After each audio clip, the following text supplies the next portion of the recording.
up the chicken. Then get a bowl with some homemade rice, cover it in chicken. If you have parsley in your pocket, throw that on top too. Grab a fork, scoop up a big old bite of this, and then put the whole thing in your mouth. Oh yeah, I love this. It's easy, it's delicious. It's actually one of my favorite things to make when I'm meal prepping for the week.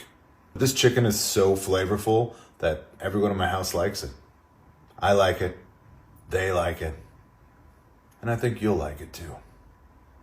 I'll see you in the comments.